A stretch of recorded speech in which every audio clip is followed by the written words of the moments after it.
Good morning, everyone. Thank you for joining us today. I'm Damon Connolly, Assemblymember, proudly representing the 12th Assembly District, and actually pleased to stand here before you today to discuss a piece of legislation that I believe is critical to the health and safety of our community.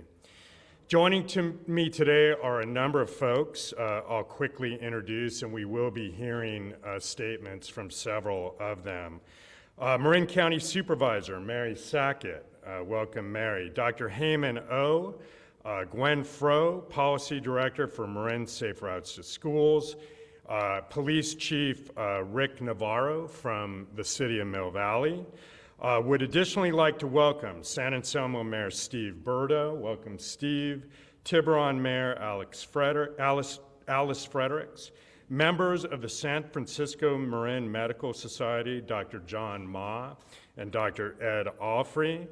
We're also joined by Dr. Nelson Bronco, President of the American Academy of Pediatrics, California, and a pediatrician and medical director at Tamalpais Pediatrics locally. And of course, to members of our press, thank you very much for being here today. So at its heart, my proposed legislation prohibits individuals under the age of 16 from operating what are known as Class II electric bicycles, and further mandates that individuals operating or riding these Class II e-bikes wear a helmet. Class II e-bikes are operated with a throttle and are not pedal assisted. While regulated to go no more than 20 miles per hour, too often they are being used at higher and indeed excessive speeds with modifications. By comparison, what's before me here at the podium is a Class I e-bike that is pedal assisted, meaning you cannot propel yourself forward without pedaling the bike, unlike the Class II. My proposed legislation targets Class II due to the increased risk. They can reach maximum speed much faster than Class I e-bikes and are more difficult to stop. This decision is grounded in our commitment to safeguard our youth from potential hazards associated with these bicycles in our communities. And I want to really emphasize that the genesis of this legislation was truly local. We're hearing loud and clear from community members, from local officials, from our healthcare community about the importance of taking action in this space.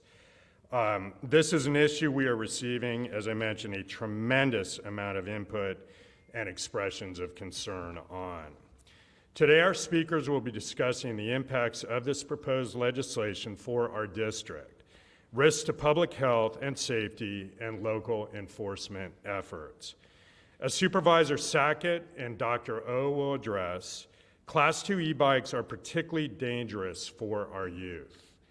New data from the Marin County Health Department shows that from October 10th to November 10th of this year, the rate of e-bike related accidents for youth was 9 times higher than similar accidents of people over 20 years old. Let that sink in.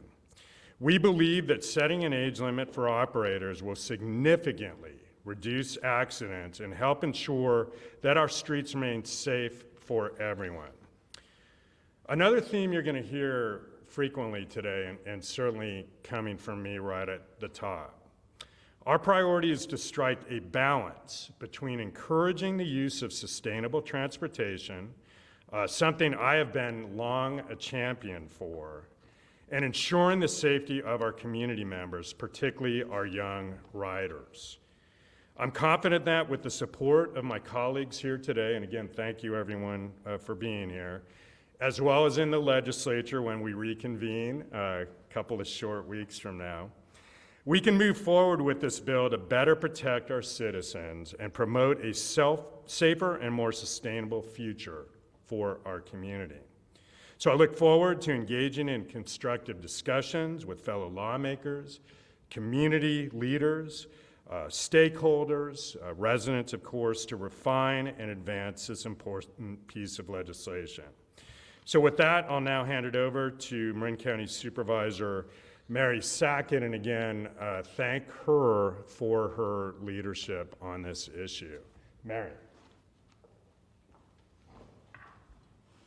Thank you, Assemblymember Connolly. I appreciate the opportunity to be here.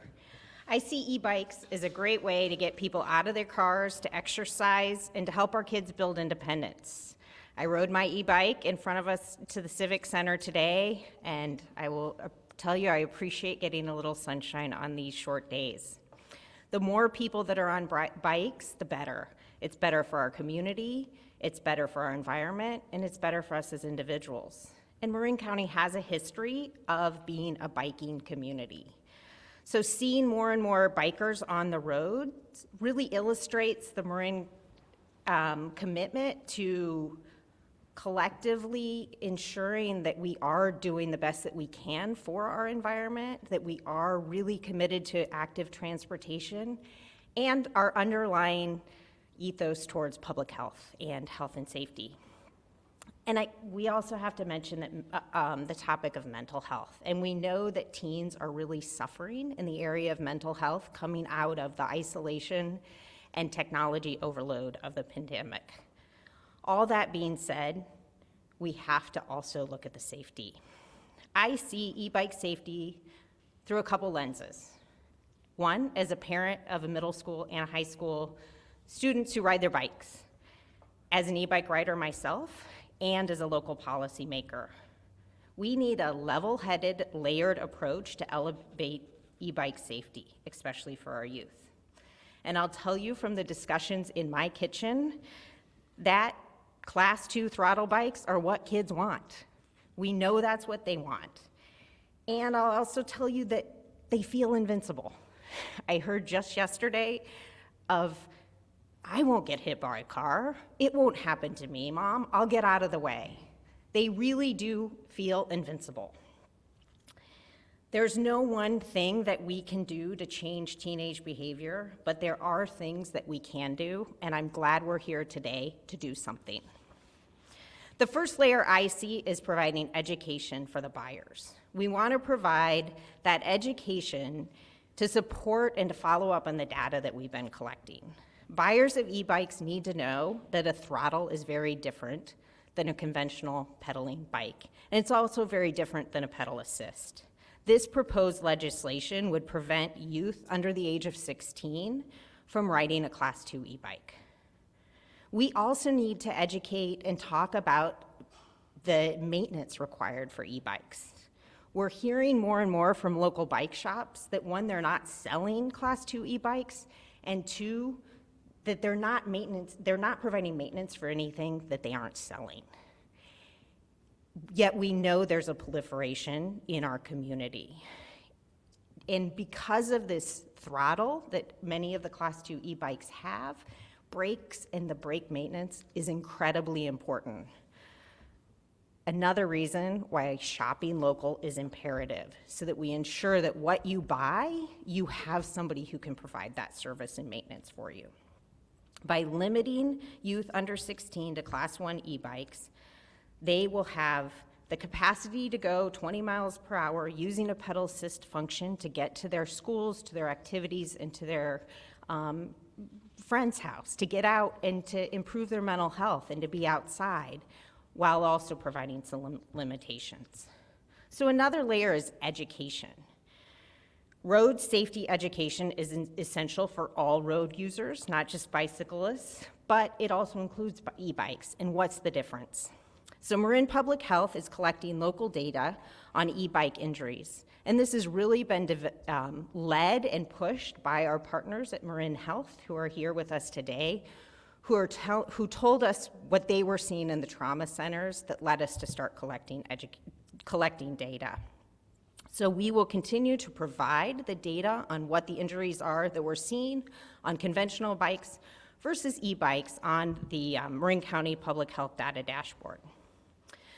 The Transportation Authority of Marin, which Mayor Fredericks and I both sit on, is also working with parametrics and other partners to create education materials so we have clear, concise, and specific information about e-bikes that we can share with our schools, our school administrators, our law enforcement, our parents, and e-bike riders. And then we're also doing a lot through Transportation Authority of Marin, through Safe Routes to School, and other efforts. Marin has been a leader in providing crossing guards so that kids can get to and from school safely. We are constantly looking for infrastructure improvements, and the Safe Routes to School program is providing education in our middle and elementary schools across the county. As some of you may know, SB 381 was signed by the governor this fall, and that's a piece of legislation that will have the San Jose State University Mineta Transportation Institute study e-bikes to help us inform how we can improve the safety. And that report will be coming back to the state legislature by January 1 of 2026. The Transportation Authority of Marin, Marin Public Health, and I are in early conversations with the Mineta Institute to tell them what we are experiencing and what we're seeing on the ground in Marin County. So we look forward to that data and continual learning. Another layer on this issue is enforcement. Infractions and citations against youth is not the goal of this legislation. But when our collective efforts don't work, enforcement is another tool. The Marin County Sheriff's Office has conducted over 85 e-bike enforcement operations in the last couple of months. And those are operations where they're handing out helmets, where they're having conversations with riders about the rules of the road, about speed, and about passenger safety rules. Having law enforcement, schools, and parents on the same page is crucial to instilling good behavior in teens and tweens.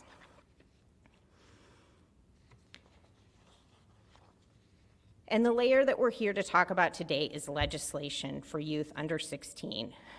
I want to thank Assemblymember Connolly for partnering with us to bring this legislation forward. We're committed to getting this bill passed to ensure Class 2 e-bikes with their throttle mechanism are not accessible for youth under 16. Our goal is for our youth to see another day without life-altering injuries, and to not carry the burden and responsibility of always having to do the right thing. It's my pleasure to now turn this over to Dr. Damon, a pediatrician and in Marin and president of the San Francisco Marin Medical Society, who has been working hand in hand with us on this issue.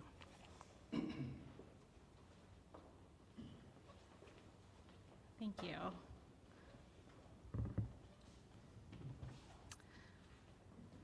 So, thank you so much for the opportunity to speak today. I'd like to thank Supervisor Sackett and Assemblymember Connolly and the staff at the Marin Health and Human Services for their leadership on this important issue. As president of the San Francisco Marin Medical Society, I have the opportunity to hear from physicians from all across Marin County, and many of whom practice in our emergency rooms and our trauma centers. As you have heard from our legislators, over the recent months, our physicians have been seeing a shockingly high number of e-bike accidents, especially among young people aged 10 to 19. Since starting to collect specific data in October, Marin County Public Health and EMS officials have found that 3 out of every 4 bicycle accident among school-age children is e-bike related. So that's 3 out of every 4 bicycle accident around school-age children is e-bike related. I've heard firsthand from our physician members about the seriousness of these accidents. These are injuries that are not like the scraped knees and bruised elbows that we would expect from a traditional bike accident, but rather the kinds of injuries you would expect to see in an accident involving high-speed vehicles. These injuries include internal bleeding, pelvic fractures, damage to internal organs, and brain trauma. This makes sense when you realize, as Supervisor Sackett and Assemblymember Connolly have shared, that not all e-bikes are created equal, and some of these e-bikes on our roads, being ridden by our children, are the functional equivalent of a mini motorcycle. As a pediatrician, the disproportionately high number of young people involved in these accidents is especially of concern. So when I and the Medical Society heard about this emerging issue, we contacted our legislators and public health officials, and are very pleased to be with you here today to help announce the Public Health Advisory on e-bike safety and the new data dashboard. As part of my routine care of children, I work with parents to ensure that their healthy kids get to stay that way. I routinely ask about risks to their health, including car seats, seat belts, helmets, and other injury prevention measures, because we know that the leading cause of death for kids under 14 years of age is an accident or an unintentional injury. Recently, due to the increased concern about e-bikes in Marin County among our youth, I've added questions about e-bikes, about whether or not a young person is riding an e-bike, and if they're doing so, are they doing so safely? Other healthcare providers should also be aware of this issue and should use the information in the healthcare advisory to counsel their patients on e-bike safety, including helmet use, passenger safety, rules of the road, and which classes of e-bikes are safer than others. Also critical to this process is the new public bicycle safety dashboard, which provides timely data on the impact of e-bike accidents on the public health of our communities. This local data will prove crucial to further shaping the policy response to e-bike accidents in our communities. Marin has a wonderful bicycling culture, and e-bikes can be an opportunity for us to adopt a more ecologically sustainable mode of transportation and a healthy lifestyle. As a doctor who cares for children, and as a parent, I want nothing more than my kids and our kids to be physically active, to be outdoors, and more importantly, to be healthy. This legislation, along with the Public Health Advisory and the Data Dashboard, will help support our children and their families to achieve these goals in the safest way possible. Once again, we appreciate the leadership of our legislators, HHS staff, and our community, and the Medical Society looks forward to partnering to make sure this initiative is a success. Thank you, and I'd like to welcome Gwen Froh from Safe Routes to School.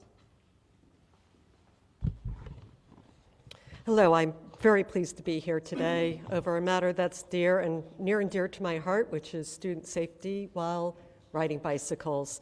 First, I want to just state that Safe Routes to Schools is a program of the Transportation Authority of Marin. It is funded through sales tax, and as a government agency, we are not here today to endorse any legislation. We are not allowed to do so. Additionally, Marin County Bicycle Coalition will continue to talk with colleagues around the state to reach consensus around these laws. For context, let me explain who Safe Routes to Schools is. We started this program here in Marin in the year 2000. This is now a national model. Safe Routes to Schools provides services throughout our sales tax, as I mentioned, and we provide what we would call wraparound services. So that includes funding crossing guards, infrastructure improvements through engineering and working with public officials to do so, education and encouragement to reduce traffic and to teach students how to bike safely. We work, of course, with law enforcement, typically on traffic calming, and it's typically focused on vehicle behavior. Our program has 60 K through 12 schools that choose to partner with us. It's nearly almost 100% of our public schools in this county. Every year we teach over 10,000 students of on-bike education, and our instructors are league certified, which is the gold standard of education. In summary, we have the privilege and the expertise, having worked with tens of thousands of students over the years, to weigh in on this important matter of safety. Though the education is comprehensive, we have always advised parents to assess their own students' ability to ride any device, whether it's a bike, a scooter, or an e-bike. Our goal is to empower parents to make informed decisions while our California laws get sorted out. We want to empower parents to identify the risks versus the benefits in a nutshell. And as parents, they know best whether a student has the maturity and the skill to ride on the streets and pathways throughout Marin.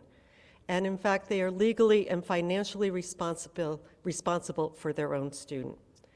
starting 2 years ago, when there was a huge uptick in community concerns, we reached out to the League of American Bicyclists and Safe Routes to Schools nationwide to see if there was any data, education, or any school policies to help to guide us.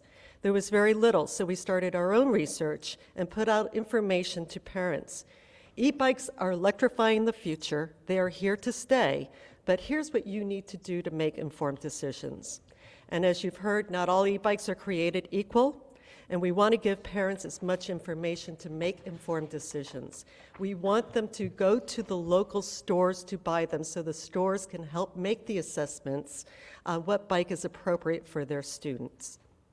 So as you've heard, Class 1, that goes up to 20 miles per hour, is not our major concern, but Class 2, the throttle, which is where pedaling is an option, are heavy and may allow for passengers on many of these bikes to be carried. Although that is not inherently wrong if you have the physical ability to do so, we can all agree that young children may not have that skill ability or the physical ability to carry a passenger on these heavy bikes. Most manufacturers of the popular brands recommend that students be 16 years of age or older to ride them. And early on, we did that research. We called the popular manufacturers. We reached out to them and we asked them, who do you recommend purchase these bikes? And they told us that they should be 16 years of age to ride them.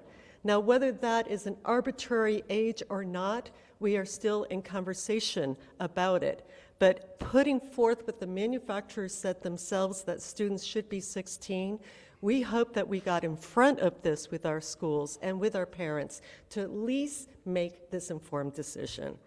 The Consumer Product Safety Commission also says that children under 12 should not be on any device that travels faster than 10 miles an hour. By the way, the average speed of a regular bike ridden by a 14-year-old is 10 miles per hour.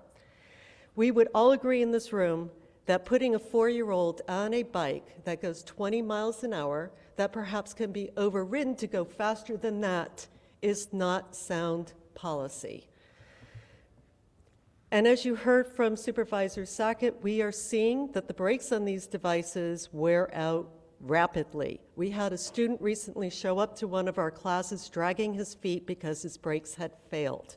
We saw another student tape up their chain because the chain didn't work, so he was only using it in the throttle mode.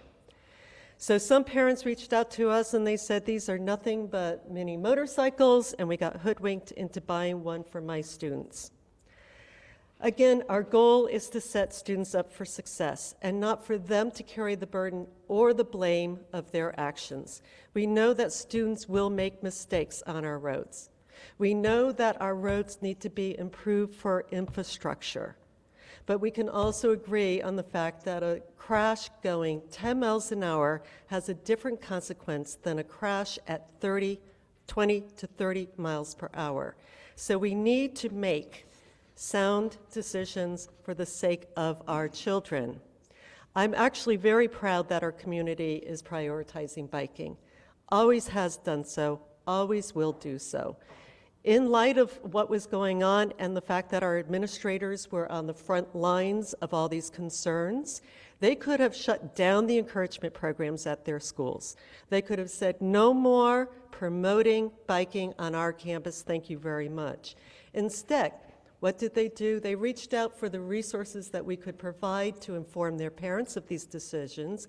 They asked us to increase the amount of education that we provide. They asked us to outreach to the parents on more education.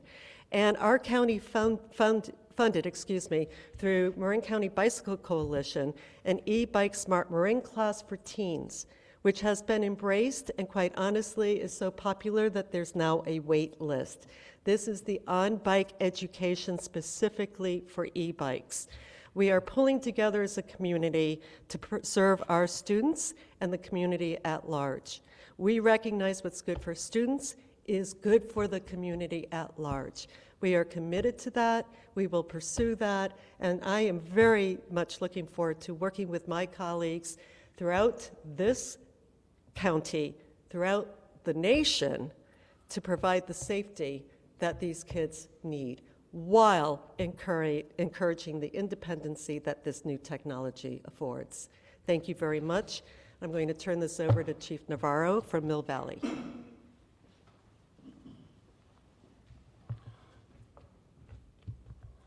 Good morning. Thank you, Assemblymember Connolly, for the invitation to be here today. I appreciate the partnership and collaboration on this important community safety legislation.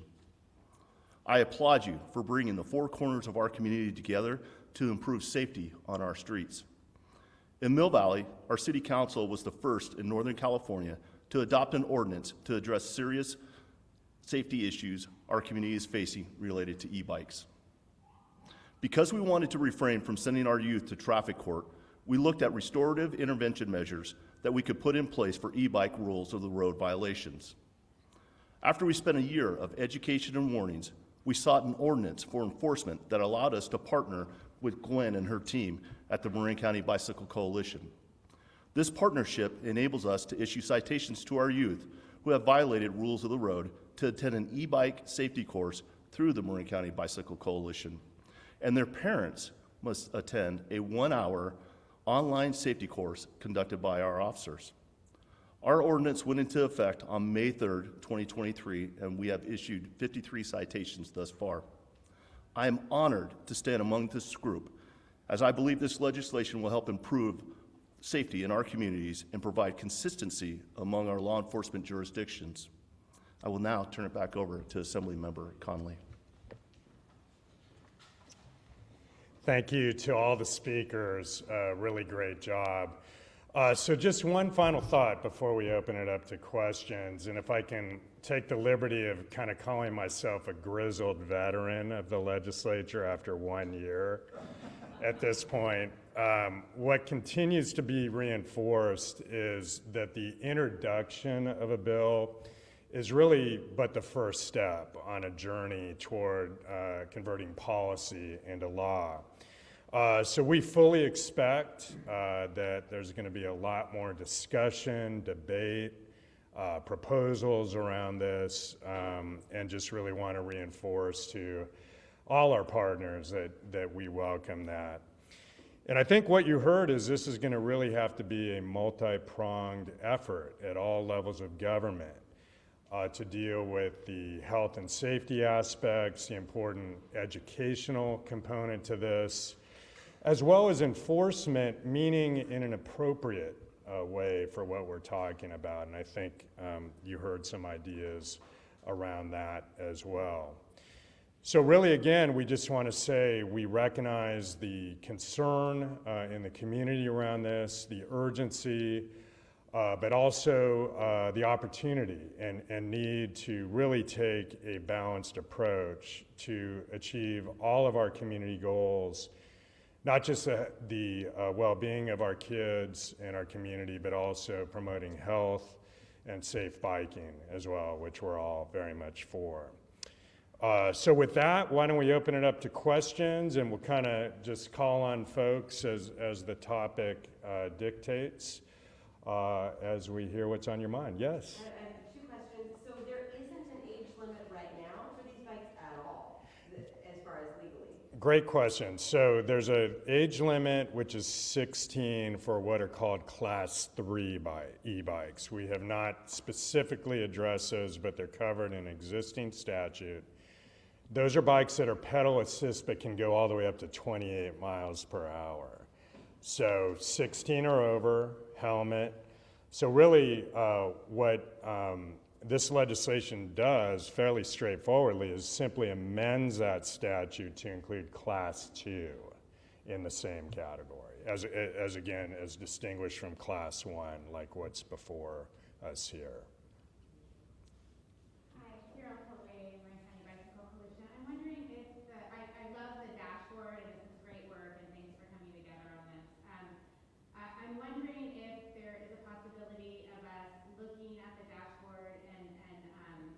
Keeping track of class 1 versus class 2. I know it's difficult, but if we're looking at legislation having to do with class 1 versus class 2, is that a possibility in future program? Dr. O, do you want to address that? or Marin? Yeah. Good question. I appreciate the question, Terrell, and it's something we're very interested in. One of the issues is our EMS data comes from an ambulance responding to an incident. And, you know, the purpose of those EMS folks is there to aid the person who's been injured. And so we have to always balance the burden of adding more data collection. And so what we've kind of discovered to date is we did add, through an initiative of everybody who's here, including public health, to collect the e-bike versus conventional bikes, which hadn't traditionally been collected. That started October 10th. But then to sort of say to, you know, the paramedic on the street, now you need to investigate. And, you know, the bikes should have a sticker on them. Not all do. Some have been modified. And that sort of isn't the focus of what they're there to do when there's an incident. So we're looking at other opportunities and places to collect that information. The good news is Marin's a small county. We're not talking about, you know, thousands or even hundreds. So there may be other ways we can try to get that data, but we can't directly collect that through the EMS data just from data limitation issues. Yes, my name is Bob Mickelstead. I'm a founder of a group called ebikeaccess.org. We're the only biking organization in Marin dedicated exclusively to e-bikes. And like Supervisor Sackett, I feel kind of bad talking about a negative aspect of e-bikes because most of my time is spent advocating the use of Class 1 e-bikes up on Mount Tam. But in the course of that, our opponents started saying, well, if we allow you old guys and women to ride Class 1 mountain bikes, we're going to have kids riding the Class 2 throttle bikes. And so I started doing some research into Class 2. And what I discovered was that most of the Class 2 e-bikes being sold as Class 2 in Marin are not. They don't qualify because, as Assemblyman said, they can go faster than 20. And it's not a matter of aftermarket manipulation. The most popular bike is Super 73. You go on Super 73's website, or you go to Sports Basement in Nevada, and you ask them, how fast will this go? Or you ask any kid, any 12-year-old riding a Super 73, hey, how fast can you go? He'll say 30 to 35. Well, how do you do that? I just go on their app, and I shift it into unlimited mode, and I can go 30 to 35. I'm heartened that the draft bill now says regardless of mode. Right. And that will go to that. But I have one suggestion. And my suggestion is to go to the source, to the supply.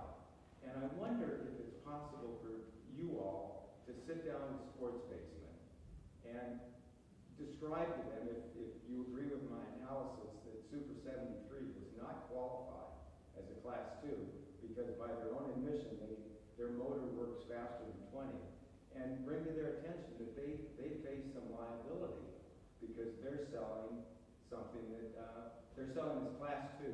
Right. Something that isn't.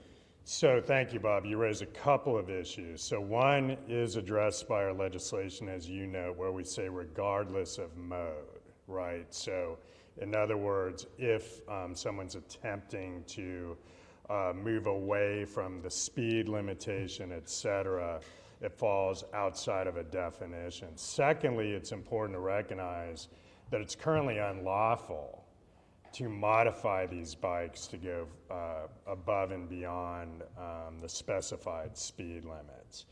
So that goes to the enforcement piece as well. Yeah, there are other products.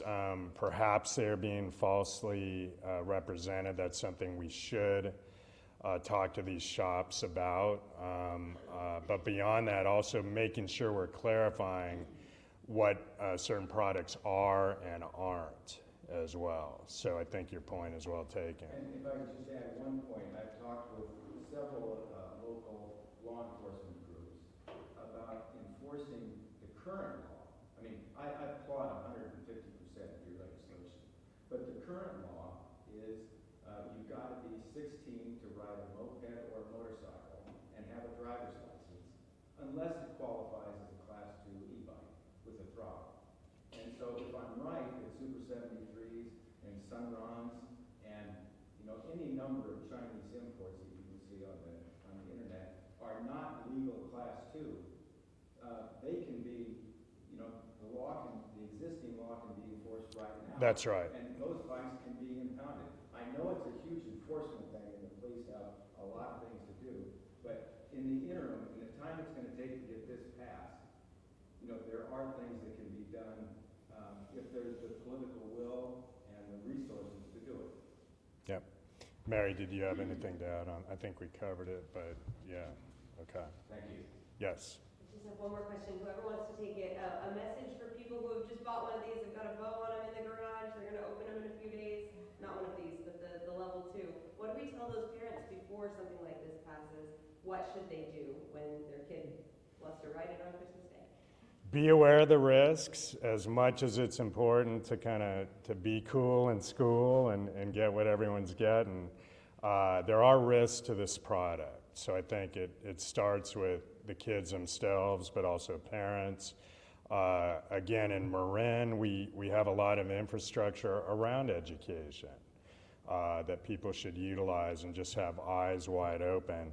And perhaps a recognition that this issue has risen to the level where it's serious enough where legislative proposals are now occurring. You have local cities that are adopting ordinances. The county itself is actively now considering an ordinance of its own. So I think one of our goals is to raise awareness with the help of our media partners, our community partners. And there's no better time than the holidays when a lot of these purchases are being made. And again, as peer pressure occurs, we all remember those days in school about the latest thing we need to get. There's a lot of other options. We're looking at one here. Again, class 1, not without risk. They're heavier than conventional bikes. They go a little bit faster. It's still going to be important for folks to be able to learn about what's required, particularly as a youth, to ride these bikes. But again, that's the balance we're trying to achieve, is we're not saying none.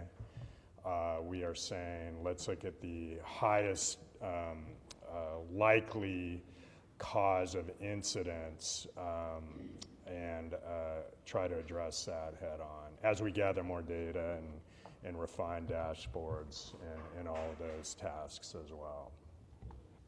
Other questions? Yes. One last question, unless if you could please. Clearly Marin is ahead of the curve on finding out from collecting data about the problem. Is this also an issue, do you believe it's also an issue statewide? It is. If you look at the span of the last year or two, there have been other legislative proposals introduced. I'm aware of one bill in the Assembly, AB 350, from last year. It did not move forward, but what that would have said is every e-bike rider would be required to obtain a license if they didn't otherwise have a California driver's license, i.e. you're under 16. And furthermore, that the age limit would have been 12 on all e-bikes. So again, we're trying to be a little bit more surgical in this approach. Open to further discussion, of course, but that does underscore that this is not a new issue, that it has been increasing, I would say, in level of concern over the last couple years and is not abating. So I think the time is right to really tackle it. Thank you very much. Thank you, everyone.